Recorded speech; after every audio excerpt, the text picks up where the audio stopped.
అపచారం. దీనికి కారణం ఈ ప్రభుత్వం లేకుంటే మంత్రి అని బురద జల్లే ప్రయత్నం చేస్తున్నారు. ఇది రాజకీయంగా సహజమైనటువంటి విధానం. అధ్యక్ష, ఇది జరిగిన వెంటనే తిరుపతికి అప్పటి ఆరోగ్య శాఖ మంత్రి, అలాగే ముఖ్యమంత్రి, ఉప ముఖ్యమంత్రి అందరూ వెళ్ళి సమయానికి అక్కడ ఉండి అన్ని పరిచర్యలు చేయడం కూడా జరిగింది. ఇవన్నీ కూడా మీడియాలో కూడా ఉన్నాయి అధ్యక్ష. కానీ ఇంకొక విషయం చెప్పాలి అధ్యక్ష, చెప్తే వీళ్ళు ఏమైనా బాధపడతారేమో అని అనుకుంటున్నాను అధ్యక్ష. ఏం బాధ లేదు కదా, చెప్తాను. మేమందరం ఉన్నాం అధ్యక్ష. తర్వాత మేము చెప్పినప్పుడు బాధపడు. నేను బాధపడను, మీరంటే నేను బాధపడను, నేనంటే మీరు బాధపడను. అధ్యక్ష,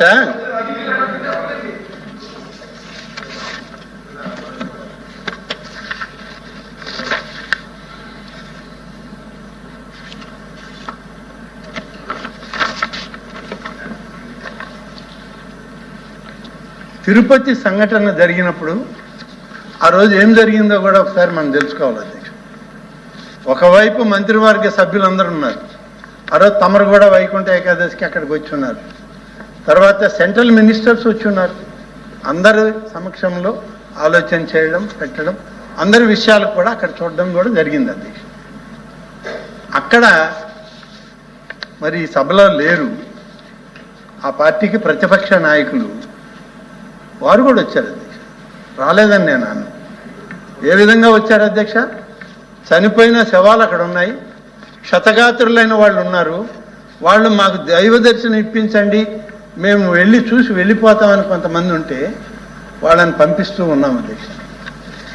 పంపిస్తూ ఉన్న సమయంలో ఒక దాడిలాగా జరిగింది అధ్యక్ష. ఒక దాడిలాగా జరిగింది స్విమ్స్ హాస్పిటల్ దగ్గర.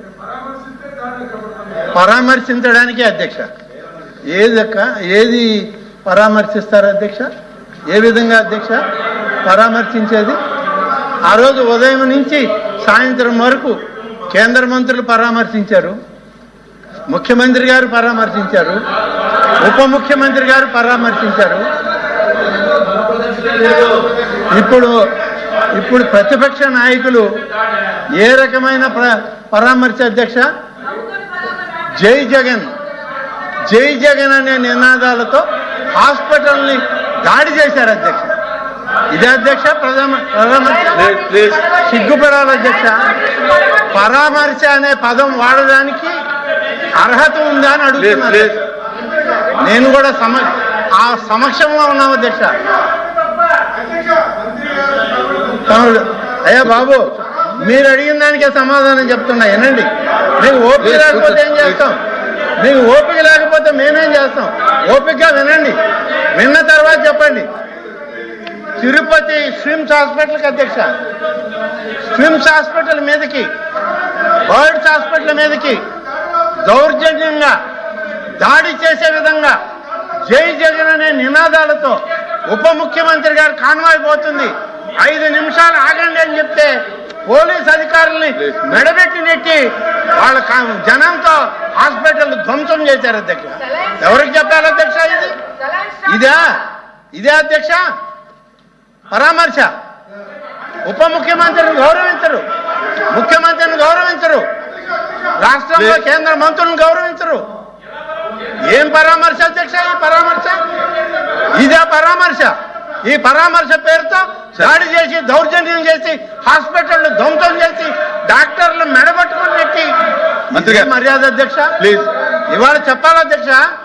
ఇవాళ వాళ్ళకి ఎంత ఆవేదన ఉందో మాలో కూడా ఉంది, కానీ ఏనాడు మేము మాట్లాడాలి. ఇవాళ మేము ఏనాడు జరిగిన సంఘటన మీద అధ్యక్ష, జరిగిన సంఘటన మీద ఏమి చెయ్యాలి, ఏమి చేస్తే బాగుంటుంది, ఏ సిస్టమ్ని అడాప్ట్ చేయాలని మేము మనస్ఫూర్తిగా పనిచేశాం అధ్యక్ష. పరామర్శతో దౌర్జన్యం చేయడానికి వస్తారా? హాస్పిటల్ని దుర్మార్గంగా హాస్పిటల్ ధ్వంసం చేస్తారా? సత్యకుమార్ యాదవ్ గారు ఉన్నారు. అడగండి మంత్రి గారిని. మంత్రి గారికి క్లోజ్ చేయండి. ఇది కరెక్ట్ కాదు అధ్యక్ష. క్లోజ్ చేయండి. మీకు జరిగిన సంఘటన మీద అడగండి, చెప్తాం. అంతేగాని ఏదో ప్రభుత్వం తప్పు చేసిందంటే తప్పు చేసింది అధ్యక్ష, చెప్తాను వినండి. ఏం తప్పు చేశామో చెప్తాను వినండి. ప్లీజ్ కూర్చోండి. వినండి. నేను కూడా చాలా చూశాను బాబు ఇట్లాంటి 40 ఏళ్ల నుంచి మీలాంటి వాళ్ళని చూసి ఇక్కడికి వచ్చా. చాలు చాలా మందిని చూసాం మేము కూడా. మీరు మా దాంట్లో సగం వయసు లేదు మీకు. మంత్రి గారు క్లోజ్ చేయండి. అవును మంత్రి గారు. అధ్యక్ష ఇవాళ చెప్పాల్సి వస్తే అధ్యక్ష,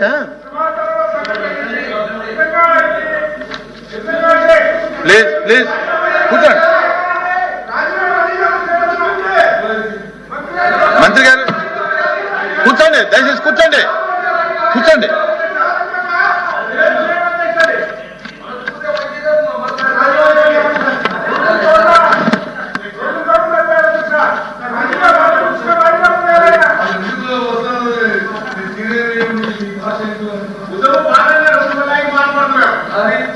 నేనేం బాధపడలేదు బాబు. ప్లీజ్ మీ గురించి బాధపడేంత సమయం తీరిక నాకు. మంత్రి గారు మీరు ఇటు మాట్లాడండి. చైర్మన్ ఎత్తుపోయిన పార్టీ గురించి మాట్లాడే పరిస్థితి నాకెక్కడ ఉంది? మంత్రి గారు దిగజారు లేను, మీలాగా దిగజారు లేను నేను. అర్థమైంది మంత్రి గారు. నాకంత ఓర్పు కూడా లేదు. మంత్రి గారు మిమ్మల్ని చాలా మందిని చూసి వచ్చాను నేను. మంత్రి గారు దయచేసి మీరు అధ్యక్ష కాకుండా చేరుతో మాట్లాడు. నేను మీతోనే మాట్లాడతాను అధ్యక్ష, మీరు వినండి. నాకు తెలుసు.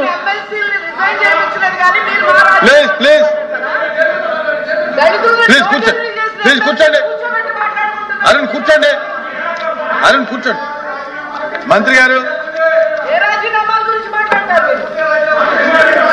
అధ్యక్ష తమరు వినాలి అధ్యక్ష. వాళ్ళు ఎట్లా వినరు అధ్యక్ష. ప్లీజ్ వాళ్ళు వినరు. ప్రజలు వాస్తవాలు తెలుసుకోవడానికి ఇష్టపడరు. కానీ మీరు వినాలి అధ్యక్ష. మాజీ అధ్యక్ష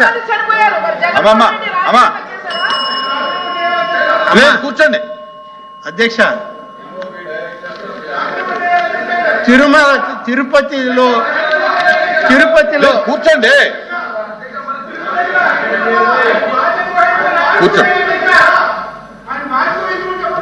అధ్యక్ష ఈరోజు తిరుపతిలో జరుగుతున్నటువంటి సంఘటనలు చూస్తే అధ్యక్ష ఎంత బాధ కలుగుతా ఉందంటే, ఎప్పుడో 40 సంవత్సరాల క్రితం ఒక శిల్పి శనీశ్వర విగ్రహాన్ని శిల్పి చెక్కితే ముఖం పూర్తి కాకముందే, ఆ ఆకారం రాకముందే చెక్కిన శిల్పి చనిపోయాడు. కన్సర్న్ మంత్రి గారు మాట్లాడండి.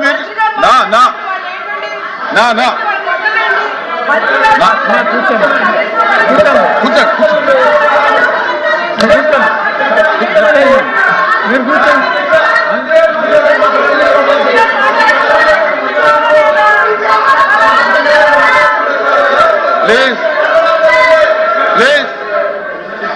ప్లీజ్ కూర్చోండి.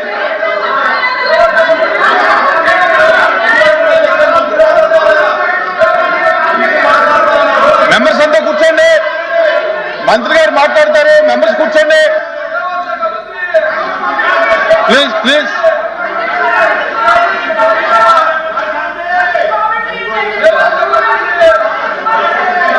ప్లీజ్ కూర్చోండి. కూర్చోండి